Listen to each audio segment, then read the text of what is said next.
তাহলে আমি যেভাবে তোমাদেরকে দেখিয়ে দিয়ে গেলাম ঠিক সেইভাবেই তোমরা পড়বে, ঠিক আছে?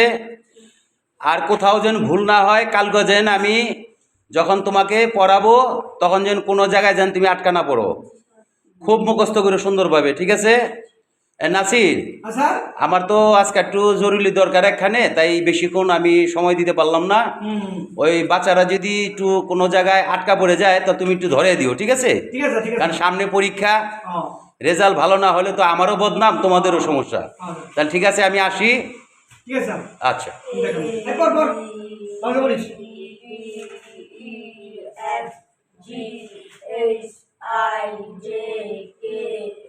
শুন, তোরা তো এবিসিডি পুরোটা পারছ তাই না? কালকে সারে আইলে ওই যে কলা ইংরেজি, ম্যাঙ্গো ইংরেজি, ডাসি, ফলটল, তারপরে কুকুর ইংরেজি, তারপরে বিড়াল ইংরেজি, এগুলি বানান করে শিখবি, মনে থাকবো? পর পর পর থাক, শেষ করবো।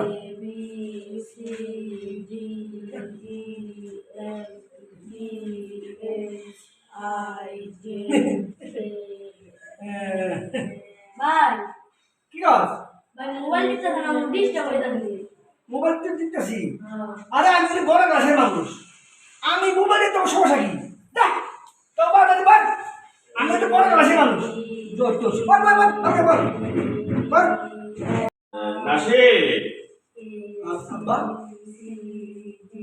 লেখাপড়া ঠিকঠাক মতো করতেছো তো? হ্যাঁ, লেখাপড়া করো তোমরা। দেখো, তোমাদের উপর নির্ভর করছে আমার মান সম্মান। এই গ্রামের আমার যে মান সম্মানটা আছে, আমি আশা করি তোমরা 3 ভাই মিলে আমার সেই মান সম্মানটা অক্ষুণ্ণ রাখবে। কোনো অবস্থাতে যেন কেউ তোমাদের বদনাম অথবা বিচার আচার নিয়ে আমার কাছে না আসে। মনে থাকবো বাবা? আমার মান সম্মানটা ধরে রাখবা, ঠিক আছে? হ্যাঁ, তাহলে পড়াও, লেখাপড়া করো তোমরা। হ্যাঁ, লেখাপড়া করো।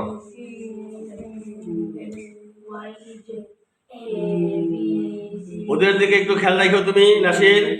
তোমার লেখার পড়ার ফাঁকে ওদেরকে একটু লেখাপড়া শিখাও তুমি, ঠিক আছে?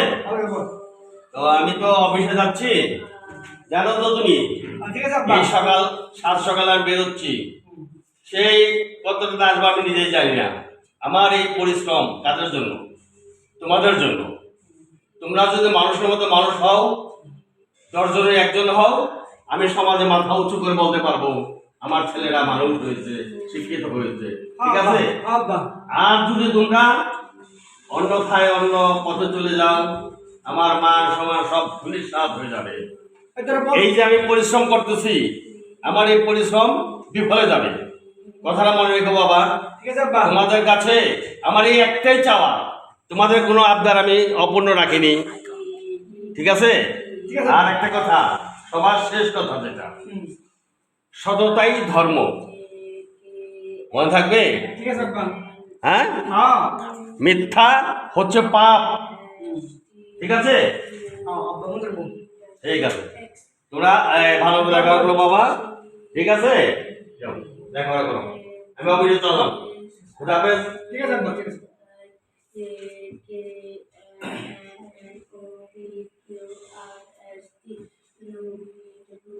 জুড়ে বাবা সাপর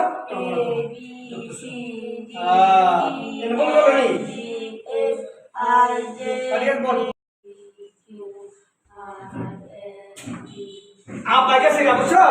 এই তোরা পর, আমি বাইরে থেকে যাই, বুঝছ না? পড়িস না।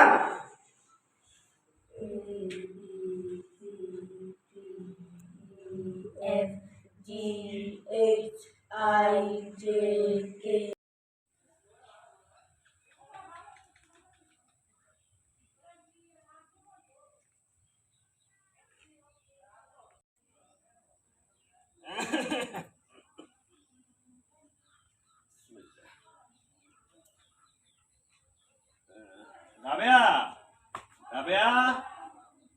আমি অফিসে চলে যাচ্ছি, ওই ছেলেদের দিকে খেয়াল রাখো, ওরা পড়তে বসেছে, ওরা পড়তেই থাকে। আমি চললাম অফিসে।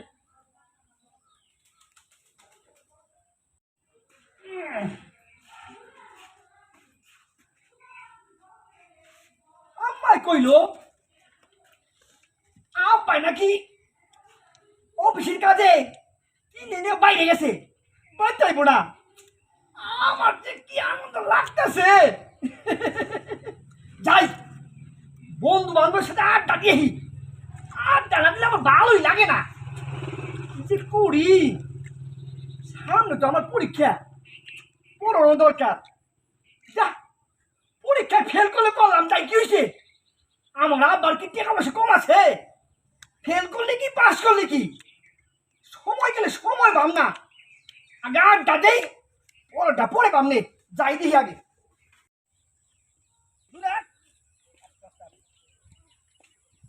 আঠারো তোরা এই যে ব্যাগ নেবার যা, বাইক যা, ভালো করে পড়বি, মনে থাকবো? তেমন থাকবো, যা পড় গা, আমার কাম আছে। কলে লোকে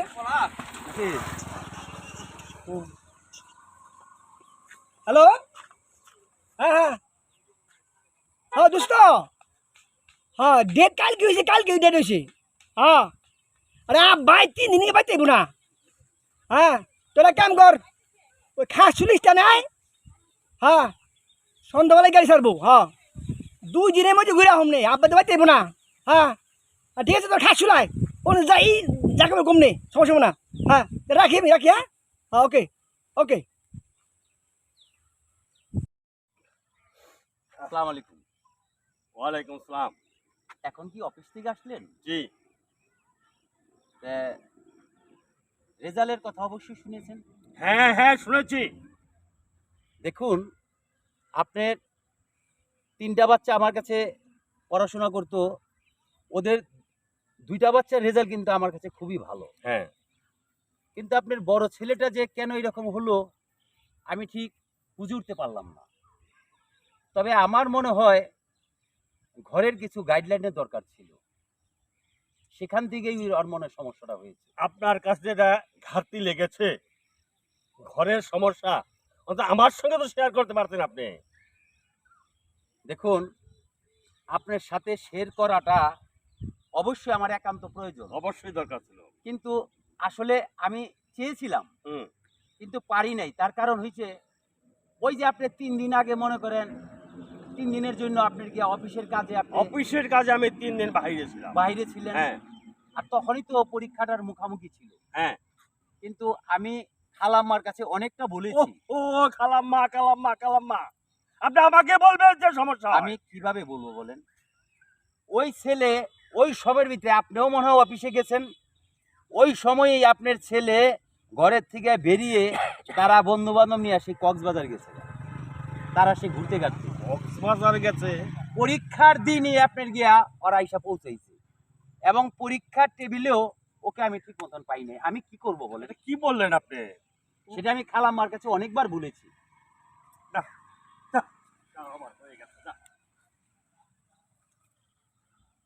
আসলে সম্পূর্ণ দোষ অভিভাবকরা আমাদেরকে দেয়, কিন্তু আমরা একটা বাচ্চাকে পড়ানোর জন্য যে কতটুক গাইড করি, কিন্তু ওরা কি আর আমাদের কথা সব শুনে? দোষটা পড়ে আমাদের গাড়ি।